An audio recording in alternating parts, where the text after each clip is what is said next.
What do successful tech companies get right? Hopefully, a great idea and the early signs of product market fit, and usually not much else at first. I've worked with dozens of early stage companies and some of the biggest household names in tech and identified the top 5 landmines to look out for and how to successfully learn from the missteps and mistakes of the ones who did it first. Roll the intro.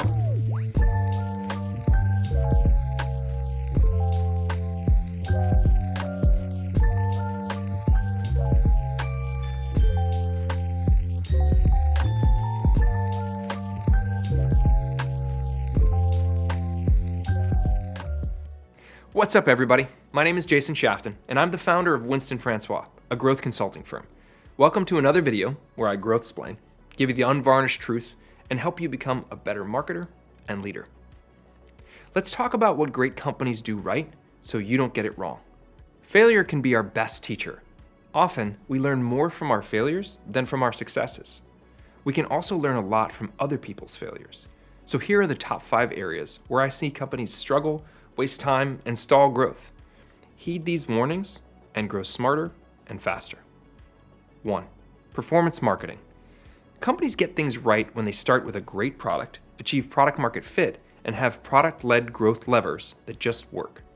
Where I see companies misstep is when they say, great, everything is working, now let's get faster and let's start spending on performance marketing. The nails on a chalkboard is when I hear leaders say, let's pour gasoline on the fire. This is often the point where things go off the rails. They think, our team can just do this, we can just spend money, and the customers will come. And they spend a lot of money and nothing happens, and their growth really hasn't changed much. They may have a few more customers, but they are spending a lot more money to get them. Their average customer acquisition cost just went through the roof. That's because people look at Google ads and Meta ads and say, this is easy, we got this, anybody can do this. But that's not true. Yes, it's commodified in the sense that these are marketing channels that everybody uses, but there are a handful of people that are really good at it, and then there's everybody else. The bottom line, save money and time by hiring channel experts. Whether you're hiring full-time team members, freelancers, or an external team to run your performance marketing channels, look for deep experience in the channels themselves and expect those people to talk through their specific steps to optimize and how they moved key metrics in their previous experience. If they can't do that, do not hire them. 2. Experimentation. One of the biggest levers that companies have is building a really robust growth and experimentation program, and then ruthlessly prioritizing the experiments so that they can squeeze every bit of performance out of their traffic.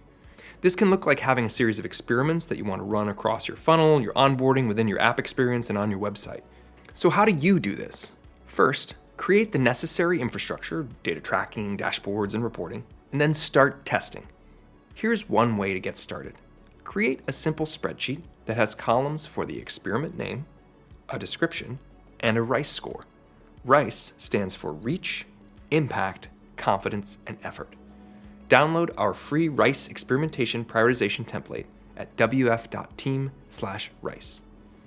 Companies that do this have developed a learning mindset and use experimentation to drive their growth, and so can you. 3. Channel strategy. You want to create a growth flywheel. The thing that great companies do is properly invest in all growth channels, and they don't think of marketing as a point solution.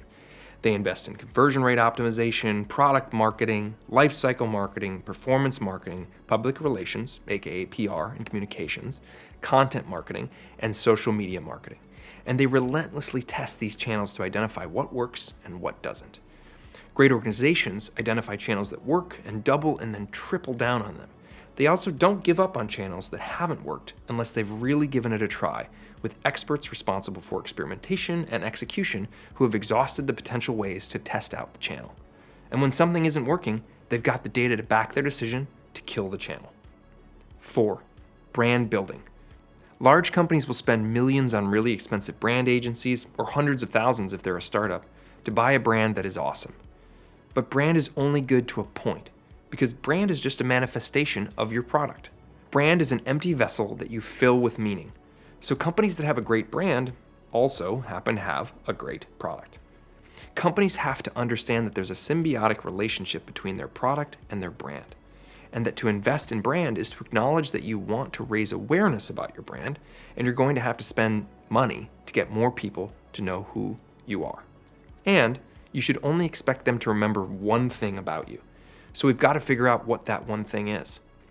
The best brands that I've gotten to work with are either household names or will become household names because they figured out their one thing. At Google, it was search.